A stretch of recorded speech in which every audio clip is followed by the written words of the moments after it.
Right now, though, we're 2 weeks into the NFL preseason, and many players are already sitting out the national anthem. Their grievance, America itself.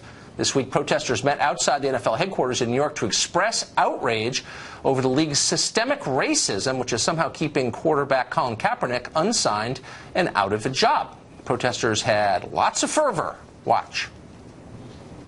We are here because we believe Colin Kaepernick deserves a job. Today, it is time for the NFL to take a stand. No justice, no racist police. When I say NFL, you say what the hell?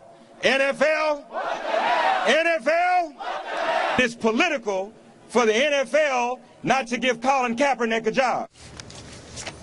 Now, the NAACP wants in on the action and is threatening a possible boycott of the league if they can't get a meeting with the NFL commissioner to discuss Kaepernick's status. Gerald Griggs is the vice president of the NAACP Atlanta chapter. He's involved in the boycott discussions, and he joins us tonight. Mr. Griggs, thanks for coming on. Thanks for having me, Tucker.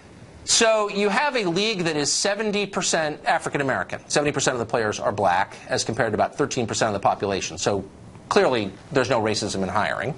You have a guy who signed a contract in 2014 for like $126 million, collected $39 million of that. Just on the basis of those facts alone, it's hard to see how Colin Kaepernick at 29 is a victim of racism. Tell me how he is. Well, considering that he's the 17th best quarterback in the league, in a league that employs well over 90 quarterbacks, there's no reason for him to not have a job at this point. Yes, he did opt out of his contract and decided to take his talents to another team, but the fact that, again, only 16 other quarterbacks have a higher quarterback rating than Colin Kaepernick speaks a lot to what's going on with the NFL and the reason why we believe this is an issue of race. Okay, now maybe the owners are making a poor decision and not picking up Colin Kaepernick. I'm not qualified to assess. I doubt you are either. But what makes you suspect it's racial? Again, the league is 70% black. If anything, it seems like it might be able to use a little diversity. I mean, that's not. How is that racism? I'm honestly confused.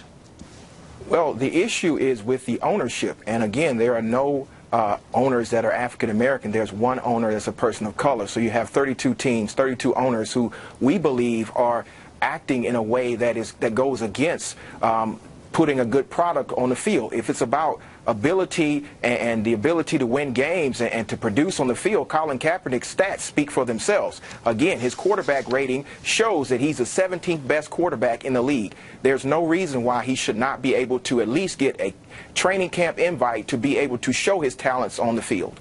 Okay, so he signed for $126 million before. How much do you think he should sign for this time? I'm not sure. I'm not qualified to answer that question. I'm qualified enough to know that his quarterback rating, again, rates him the 17th best quarterback in the league. He threw 16 touchdowns to 4 interceptions. He had a 90 quarterback rating. There are quarterbacks who have a job like Eli Manning, quarterbacks like Phillip Rivers who have far less quarterback rating last year alone that have jobs, have starting jobs. Yeah, I mean, but again, neither of us is a coach or a talent scout, so let me just ask you the obvious question. If the owners are racist, why are 70% of their employees black? Wouldn't they not want to hire black people if they're racist and pay them hundreds of millions of dollars? This is about talent. And again, his talent speaks for itself. If there's no other reason than talent that's keeping him off the field, I think that's a question better asked to the owners. Okay, so the question I want to ask you, I got it. Yeah, he's a great player and all that stuff, but somehow they're racist. And that's what talent and that's what the NFL is about. It's about putting a good product on the field. Right. So you represent the NAACP. Here's my question to you. I'm the vice president of the NAACP Atlanta. That's right. So over 70% of black children were born out of wedlock this year. Is that a bigger problem or a smaller problem than Colin Kaepernick getting another $126 million contract? Because I don't hear you saying anything about that. Well, first off, if you Google me, you'll see the work that I do in the African-American community here in Atlanta. So a question like 70% of the African-American children being born out of wedlock, yeah, it seems like a big deal. We're focused. It's not a bait, it's a fact. We're focused. Well, what is the rate in Atlanta? I live in Atlanta, Georgia. So you can tell me the rate I don't in know. Atlanta, Here you can tell you me the are rate in sucking up Georgia. to a guy who just signed a $126 million contract. I think in a country of 320 million, you could find someone who's actually the victim of racism or oppression. But this guy, who's 29 years old and has more money than God, he's the victim? It just doesn't. I guess that's what I'm saying. There are a lot of people who might want to, might need your help. How is Kaepernick one of them? Is he paying you? I assume you're getting money out of this. Well, first off, I'm not getting any money. This is not about any paid protesters. I don't believe It's not that. about a narrative that you're going to spin. This is about talent. It's about the NFL, and it's about the NFL needing to answer the question why the 17th best quarterback in the league is out of a job right now. So you're not. Will you answer this? If it's about talent. If it's about talent, but your then they need position to is answer so the talent absurd question. my last question. Do you feel that you're devaluing any of your moral authority, to the extent your organization has any left, by taking your time and energy defending 29-year-old millionaires against fake accusations of racism?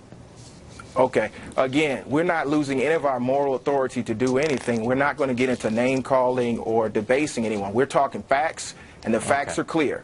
He is the 17th best quarterback in the league. I got it. And It just seems like, real reason why he's not on a team right now. Again, we are sending a strong message to the NFL. Mr. Goodell has gotten a letter. He can meet with us. If he decides not to meet with us, then we'll take appropriate actions after that. All right. I appreciate the opportunity of being on your show. Thanks. I appreciate it, Thank you, Tucker. Have a great day. Thank you, Jim. You too.